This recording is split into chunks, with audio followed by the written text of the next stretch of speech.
विश्व भर में लोगों से कहना चाहता हूं, कम मेक इन इंडिया।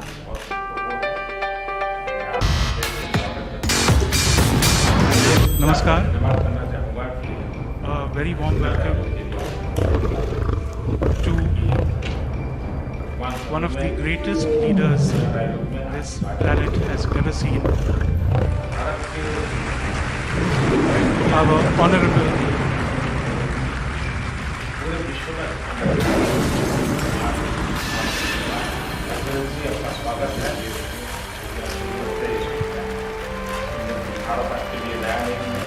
पहले भी आपका आना हुआ है। बहुत ही आपकी हर यात्रा भारत के लिए हमेशा बहुत ही उत्साहजनक रही है, लेकिन इस बार आप एक नई जिम्मेवारी के साथ पहली बार भारत आ रही है। यूरोपियन कमीशन का अध्यक्ष पद स्वीकार करने के बाद आपका भारत आना हमारे लिए बहुत महत्वपूर्ण है और मैं आपका हृदय से स्वागत करता हूँ। मैं विशेष रूप से आपका धन्यवाद करना चाहूँगा कि रायसीना डायलॉग के लिए आपने समय निकाला, क्योंकि वर्तमान समय में रायसीना डायलॉग में आपकी बातचीत वो सिर्फ भारत के इंटेलेक्चुअल एंड एकेडमिक वर्ल्ड के लिए तक सीमित नहीं रहेगी, पूरे विश्व का ध्यान रहेगा कि आज आप हमें क्या संदेश दे रही हैं। दुनिया जरूर उत्सुक है आपको सुनने के लिए। मैं विशेष रूप से इसलिए भी आभार व्यक्त करता हूं कि कोरोना के कारण और बाकी स्थितियों के कारण हमें 2-3 बार डेट बदलनी पड़ी, लेकिन फिर भी आपने अपने कमिटमेंट को बराबर वो किया और आज आप हमारे बीच हैं, इसलिए मैं आपका विशेष रूप से धन्यवाद करता हूँ। एक्सेलेंसी, भारत का और यूरोपियन यूनियन काउंसिल के साथ पिछले दिनों हमारी वर्चुअल समिट का मौका मिला था। इंडिया यूके का अगर हम रूबरू में मुलाकात कर सकते, मीटिंग कर सकते तो अच्छा होता, लेकिन इस पैंडेमिक के चलते उन चीज़ों को हम नहीं कर पाए। लेकिन मैं आशा करता हूं कि बहुत ही जल्द हम फिर से रूबरू मिल करके बहुत ही निकट संवाद करेंगे। मुझे खुशी है कि हमारे विदेश मंत्री जब आए थे तो आपने बहुत ही अच्छी मीटिंग ऑर्गेनाइज की और भारत के साथ चर्चा करने का एक अच्छा अवसर आपने दिया था। और इसलिए भी मैं समझता हूँ कि आपके नेतृत्व में भारत और यूरोप के संबंधों को एक नई ऊंचाई मिल रही है, संपर्कों के नए क्षेत्र खुल रहे हैं और ये हमारा सहयोग और अधिक हमारे संबंधों को आगे बढ़ाएगा, ये मेरा पक्का विश्वास है। तो फिर एक बार आपका हृदय से बहुत बहुत स्वागत करता हूँ। Thank you very much, Prime Minister, and it's a pleasure to visit India again and to see you, meet you again. So thank you very much for the very warm welcome. And indeed, this year marks the 60th anniversary of the EU-India relationship. And I think this relationship is today more important than ever. We have a lot in common. We are vibrant democracies. We are strong supporters of the international rules-based order. We are large economies. And we have a lot in common, but we are also facing a challenging political landscape. And therefore, I highly appreciate that this meeting here is possible today, and I'm very much looking forward to the Raisina Dialogue indeed. We will have many topics to discuss, from security to the fight against climate change, but certainly we will look also intensively at technology, digitalization, and trade. And there I'm very glad that you, Prime Minister, and I agreed to put in place a Trade and Technology Council. The European Union has only one Trade and Technology Council in place, and that is with the United States. And I think, therefore, it is telling that it was so important for us to put up a second Trade and Technology Council with India.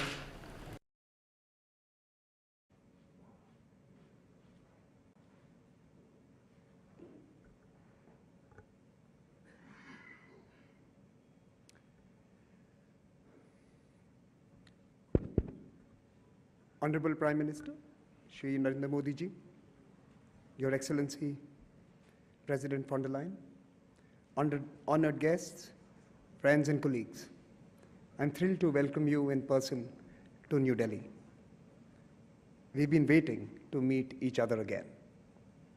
But even as this moment excites us, it is important to remember those who are missing. We have lost some in the last 2 years, but at the same time, we have also seen acts of courage of selfless human beings who have worked hard to save lives, who have responded to the crises that engulfed us over the past 2 years and continue to do so today. At last year's dialogue, as we all signed on to Raisina on our screens, Prime Minister Modi made a very perceptive and important observation. He noted that global institutions created in the 20th century to prevent wars had failed to anticipate the challenges of the 21st century and were unable to protect us even from basic threats. He suggested a new imperative to build institutions that respond to essential human concerns from famine to hunger to disease. Our continuing inability to respond equally and equitably to the pandemic and what happened thereafter underscores the point the Prime Minister made. We need to refocus, re-engage, and reset our institutions of global governance. Nor have the disorders of the 20th century failed to trouble us in the 21st. Political challenges have marred the past year in the Himalayas and the Hindu Kush, in the Indian Ocean and the Black Sea. Here again, the responses of the institutions created in the past century have been found wanting. We meet today in person, but for many of us, life over the past years moved online.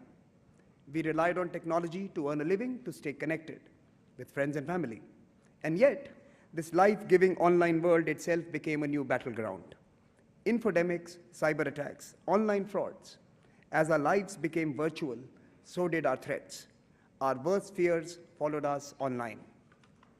Yet, honored guests, one fighting force has remained undaunted. Communities. Communities responded magnificently. A globalized, individualistic world had to re-anchor itself in communities. When the rest of the world was put beyond our reach, we rediscovered the importance of our families, of our neighbors, of our cities. We remained global, but the essential realities of our localities returned. Today, as we deal with geopolitical headwinds and uncertainty in the supply chains, with the weaponization of financial systems, wars fought with energy, we at Raisina today have a responsibility. This is the first conference that has the opportunity to engage with these issues and many more. The first opportunity to sit together, to look back in order to look forward, to collectively determine a clearer path forward. We are delighted to have speakers and participants from 100 countries in person and many more joining us online. They represent a kaleidoscope of ideas and ideologies, a mosaic of aspirations and ambitions. That is this dialogue's uniqueness and its strength, and you, the community, are its pillar. Honorable Prime Minister, you may recall that when we first discussed this dialogue with you years ago, you said focus on the young, on those who will shape our shared future. This year, our 44 Raisina Young Fellows from approximately 28 countries join the 1,500 alumni from 109 countries that have been through this fellowship program. This year, we also have 2 Bhutanese colleagues joining them, along with the officer trainees from the Foreign Services Institute, who will be part of these proceedings as well. And soon, we are going to welcome to the Raisina family a Future Diplomats Forum, whose alumni will, through their actions and careers, answer many of the questions we will ask ourselves in the days ahead. There are conversations that are hosted in Delhi, but there are also conversations happening in Washington, D.C., and indeed in Berlin this time around.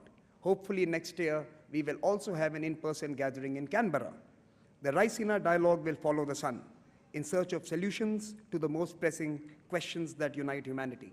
Let me welcome you all once again to New Delhi and thank our special dignitaries for agreeing to inaugurate this session today. With that, let me invite Mr. Sanjay Joshi Chairman of the Observer Research Foundation, to introduce the program and indeed our speaker this evening. Mr. Joshi, over to you.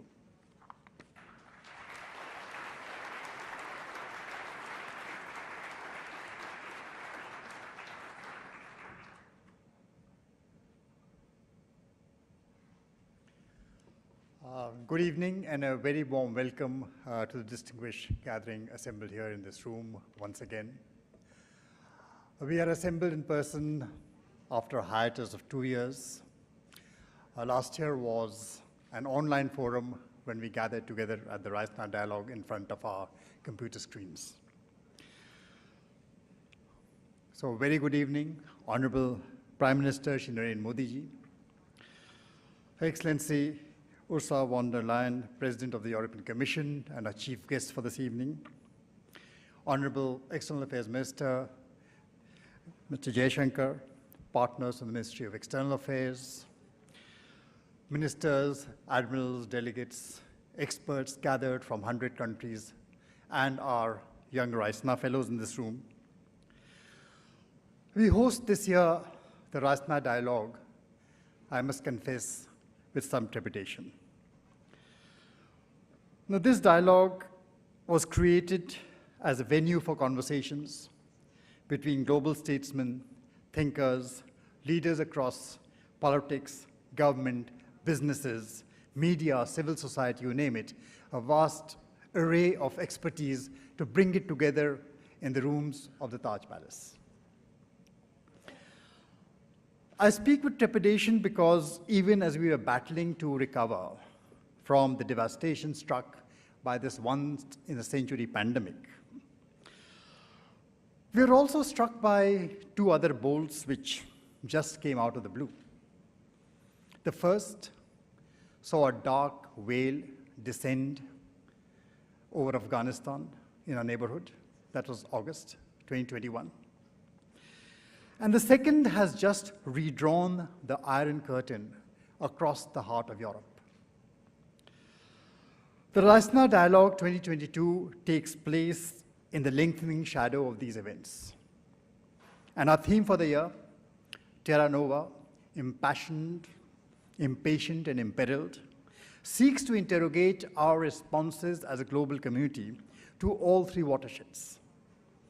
We endeavor to discover how we find ourselves today on a rather unfamiliar planet that looks and feels very, very different from the one we had gathered to discuss in person just before the pandemic struck in 2020. Have we moved forward in these 2 years only to go back?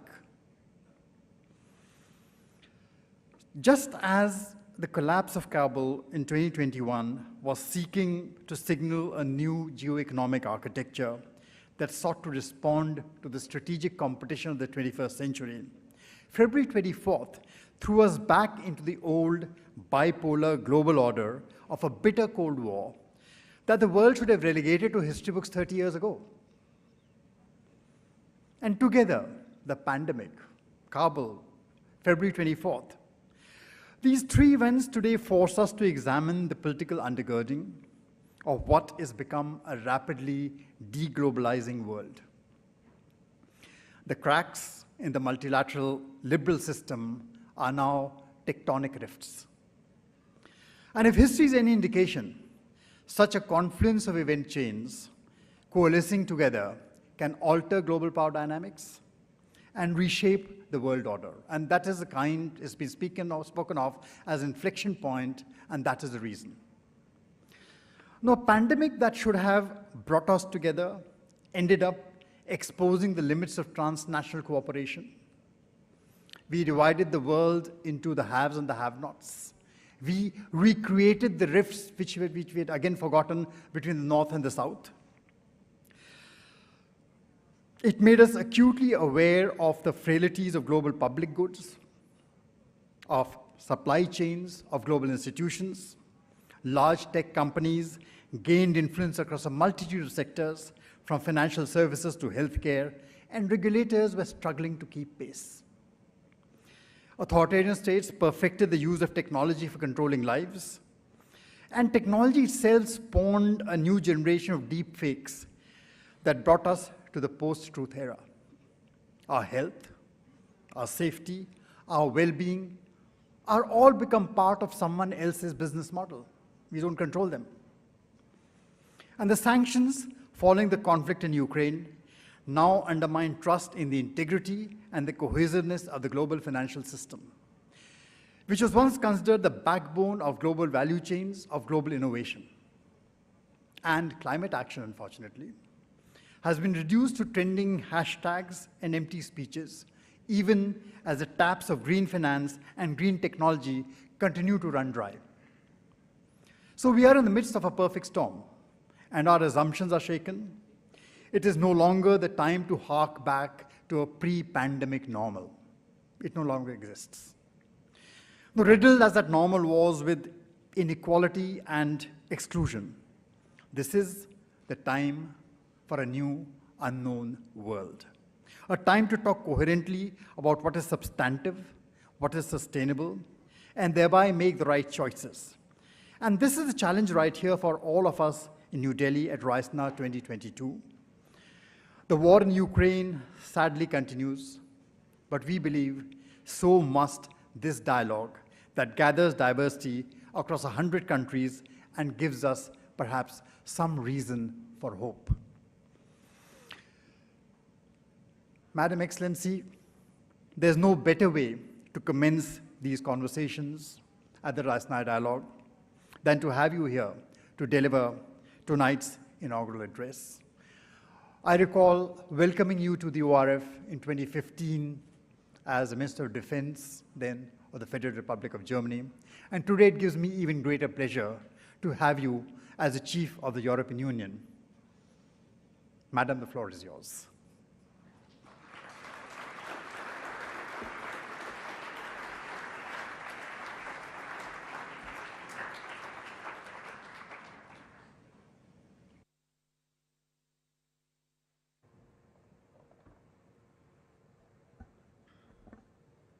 Prime Minister Modi, Excellencies, Ambassadors, distinguished guests. Every 5 years, when Indians are casting their vote in parliamentary elections, the world watches with admiration as the world's largest democracy charts its future path. Because the outcome of decisions made by 1.3 billion people resonates around the globe. This is especially true for Europe. As vibrant democracies, India and the European Union share fundamental values and common interests. Together, we believe in each country's right to determine its own destiny. Together, we believe in the rule of law and fundamental rights. And together, we believe that it is democracy that best delivers for citizens. So, despite our geographic distance and despite the different languages we speak, when we look at each other, we do not meet as strangers, but as close friends. Democracy was born more than 2,000 years ago in Europe, but today its largest home is India. For the European Union, strengthening and energizing its partnership with India is a priority in this upcoming decade. Both our economies thrive in a world of common rules and fair competition. And we share the same interests in safe trading routes, in seamless supply chains, and in a free and open Indo-Pacific. Both our regions are driving forces in the digital revolution, and this makes us natural partners in setting global standards to make sure that the rules of the analog world also count in the digital domain. And of course, both India and the European Union are key in the transition to a more sustainable and green future for our planet. So we must pool our strength in the fight against climate change. It's so urgent. And this is our common responsibility, not only towards the global community, but mostly towards the next generation.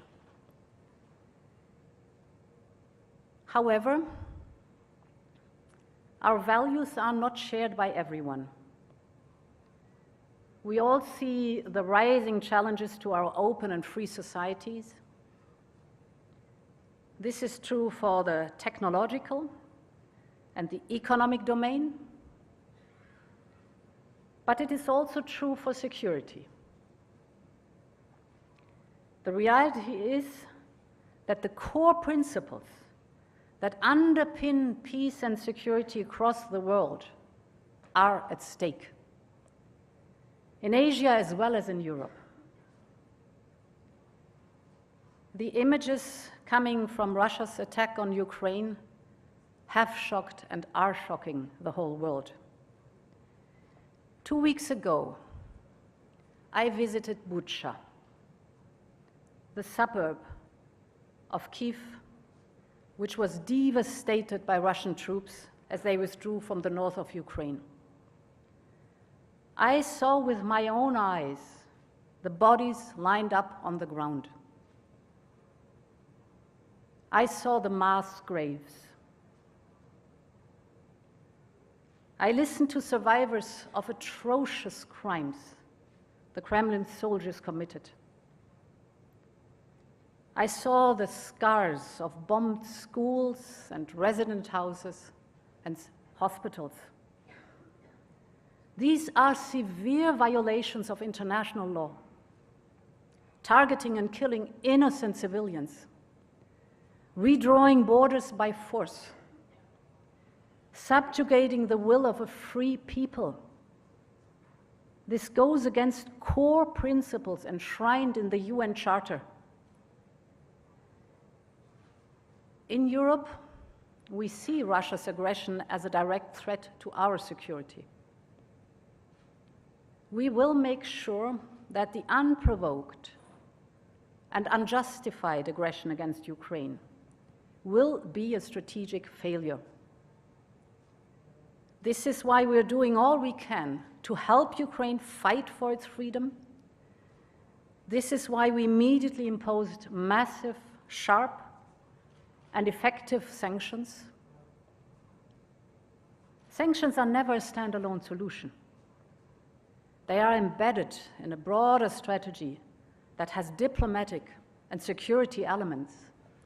And this is why we have designed the sanctions in a way to sustain them over a longer period of time, because this gives us leverage to achieve a diplomatic solution that will bring lasting peace.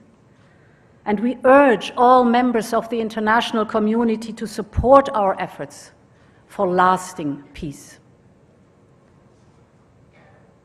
And if we consider what it means for Europe and Asia, that Russia and China have forged a seemingly unrestrained pact, they have declared that the friendship between them has no limits, that there are no forbidden areas of cooperation. This was in February this year. And then the invasion of Ukraine followed. What can we expect from the new international relations that both have called for? Ladies and gentlemen, this is a defining moment. Our decisions in these days will shape decades to come. Our response to Russia's aggression today will decide the future of both the international system and the global economy. Will heinous devastation win, or humanity prevail? Will the right of might dominate, or the rule of law? Will there be constant conflict and struggle, or a future of common prosperity and lasting peace? What happens in Ukraine will have an impact on the Indo-Pacific region. It already has. Countries battered by 2 years of COVID pandemic must deal now with rising prices for grain, energy, and fertilizers as a direct result of Putin's war of choice. Thus, the outcome of the war will not only determine the future of Europe, but also deeply affect the Indo-Pacific region and the rest of the world. For the Indo-Pacific region, it is as important as for Europe that borders are respected and that spheres of influence are rejected. We want a positive vision for a peaceful and prosperous Indo-Pacific region. The region is home to half of the world's population and 60% of the global GDP. Our vision is that the Indo-Pacific region remains free and open and becomes more interconnected, prosperous, secure, and resilient, with an open and rules-based security architecture that serves all interests. To this end, we will deepen our engagement with our partners in the region, including ASEAN. On China, we will continue to encourage Beijing to play its part in a peaceful and thriving Indo-Pacific region. The relationship between the European Union and China is simultaneously strategically important and challenging. All at once, China is a negotiating partner, an economic competitor, and a systemic rival. We will continue our multifaceted engagement. We will continue to cooperate on tackling common challenges, and we will protect our essential interests and promote our values. And on this foundation of engagement in the Indo-Pacific region, we seek to build a new common agenda for the 21st century. One major item on this agenda is the need around the world for massive investment to overcome the fallout of the COVID pandemic and to modernize their economies.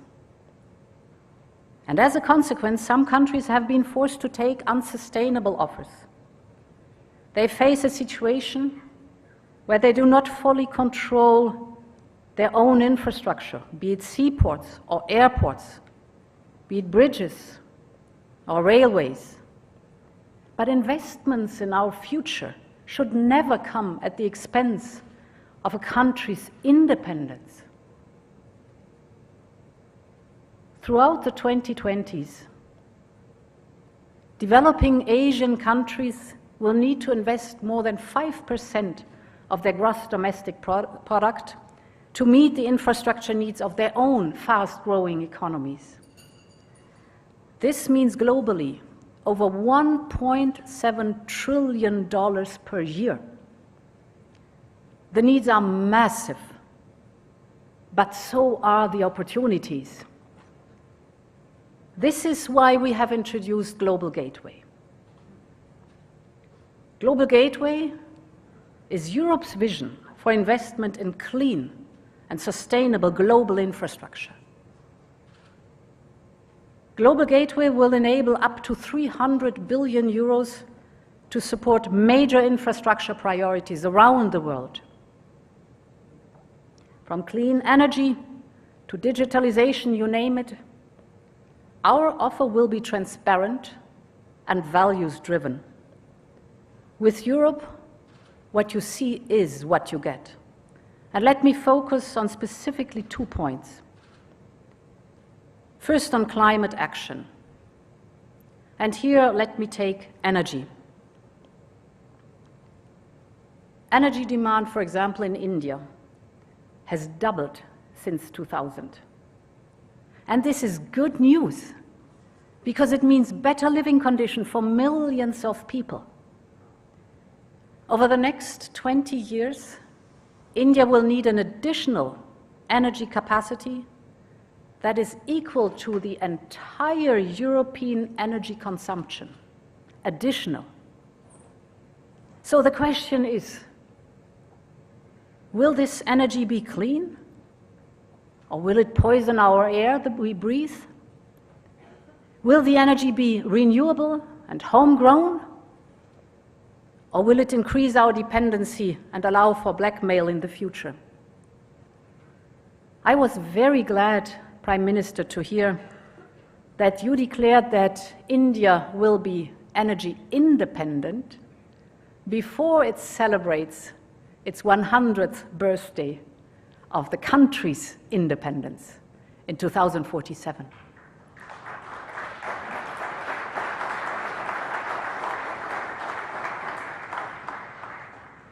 So the choices made today are crucial, not just for this great nation, but for the whole world. Global Gateway could bring, for example, to India and Bangladesh more hydropower produced in Nepal and Bhutan. It could build clean hydrogen infrastructure to power up your heavy industries. Just yesterday, I visited the headquarters of the International Solar Alliance. This is a great partnership launched by Prime Minister Modi and now bringing together 86 countries. So it's innovation at the service of people, because the International Service Alliance will benefit most the least developed countries and the small island developing states. And given the geopolitical and climate challenges we face, the business case today for solar is stronger than ever. So we should massively scale it up also through Global Gateway for the benefit of our common prosperity and the planet we all share. We also can help the climate when saving energy. I know this sounds obvious, but in a country the size of India, the sum of many small individual decisions can have a tremendous overall impact in the end. Just think of this example.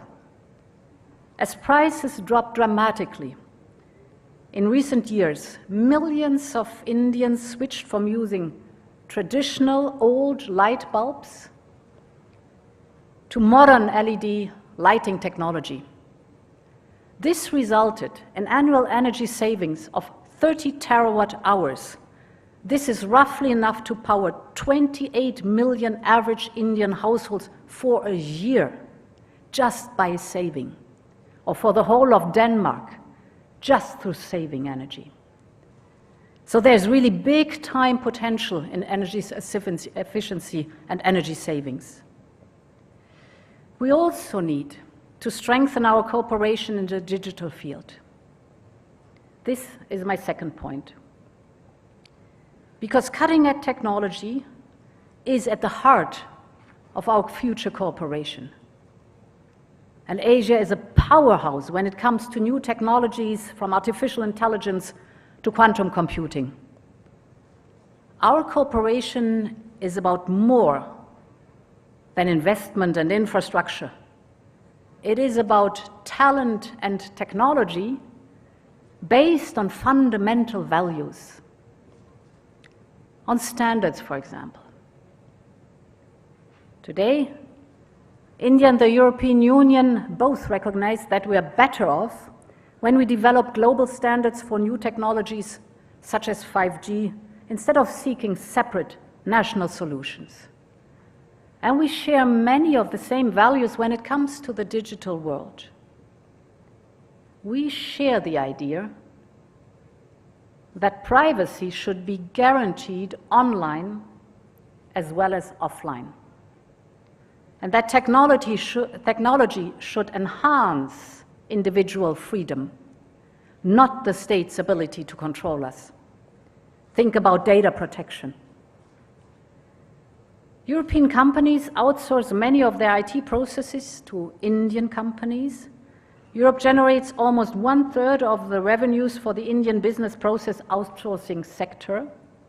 And with equivalent rules, we could unlock even greater data flows between our regions with immense benefits for the companies in our respective regions. As I said earlier, for the European Union, the partnership with this region is one of our most important relationships for the coming decade, and strengthening this partnership is a priority for the European Union. Our strategic cooperation should take place at the nexus of trade, trusted technology, and security, notably in respect of challenges posed by rival governance models.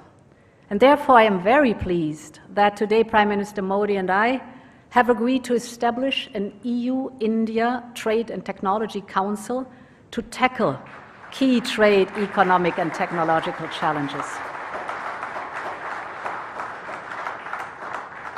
And as like-minded partners, the European Union and India will be working on several tracks. We have launched negotiations on a free trade agreement, as well as on investment protection and geographical indications. For Europe, this is a strategic investment in our partnership with India. The European Union is India's third most important trade partner, but we can do so much more. Our trade is far below our potential, both for Indian and European goods and services.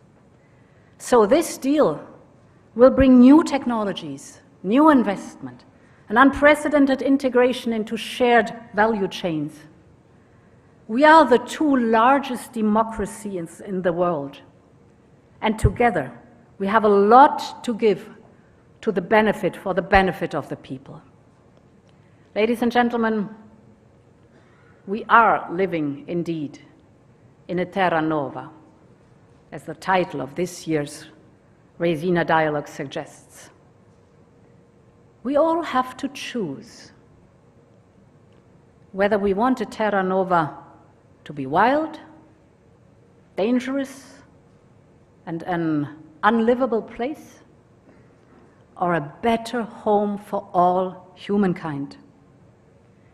I am convinced that democracies will have a crucial role to play in defining the world of tomorrow.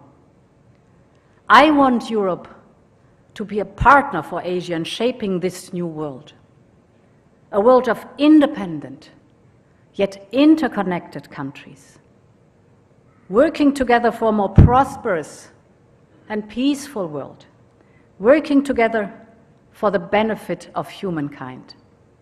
Thank you very much for your attention.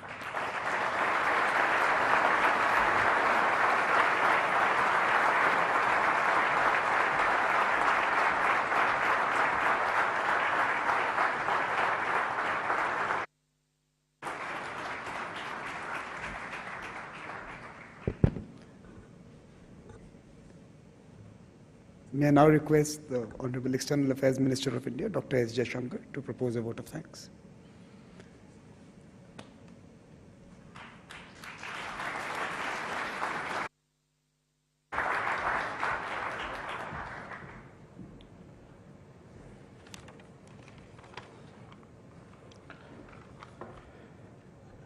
Prime Minister Shri Narendra Modi ji, President von der Leyen, Excellencies, ladies and gentlemen.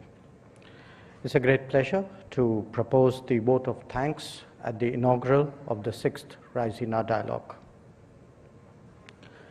In 2015, Prime Minister, you gave us the task of creating a Make in India, Make for the World platform to debate contemporary issues. This reflected both your confidence in shaping the global agenda, as well as in the strength of our summoning powers. It would express both the rebalancing and the multipolarity that characterizes our times. This dialogue has been the most successful of our many responses to your call. 7 years later, we have today in our midst 1,200 participants drawn from 99 nations, ready to hear 100 panels and conversations.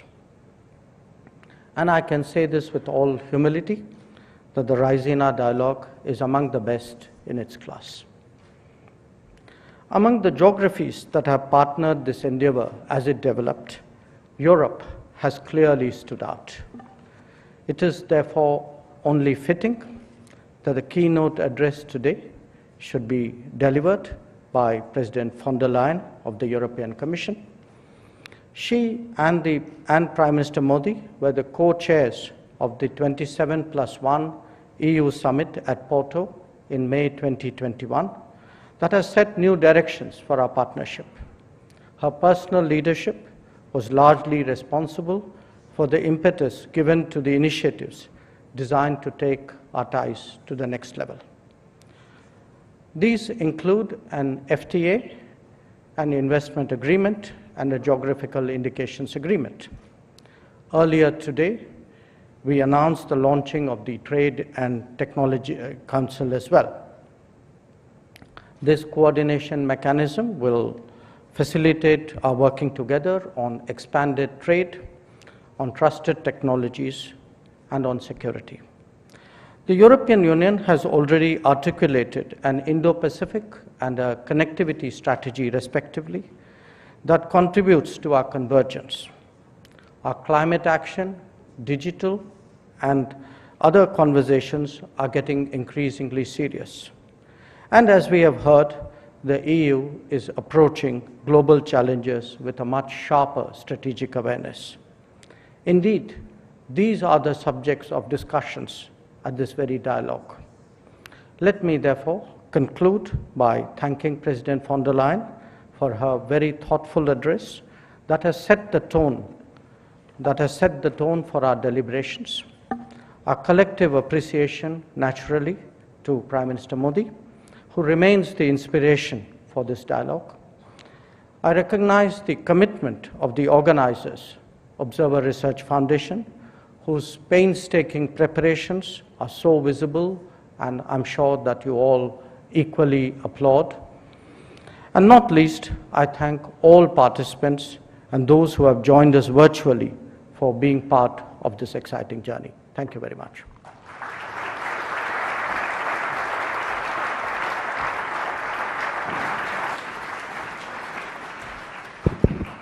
So this brings us to the close of this inauguration session. I will request you all to remain seated.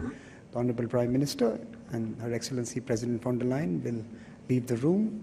We will open the doors at some point, but till then remain seated and please do not crowd near the door as we move out.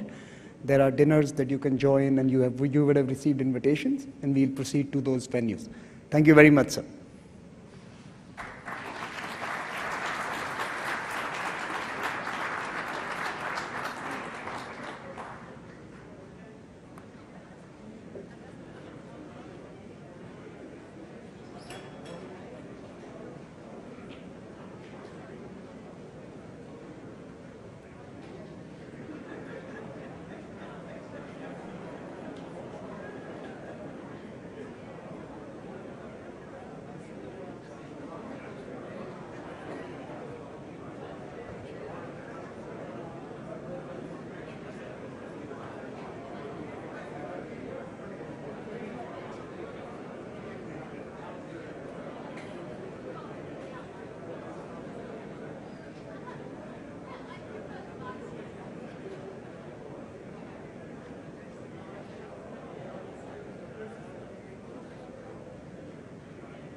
तो Raisina dialogue के 7वें संस्करण का आपने उद्घाटन सत्र देखा। कुछ देर पहले यूरोपीय आयोग के अध्यक्ष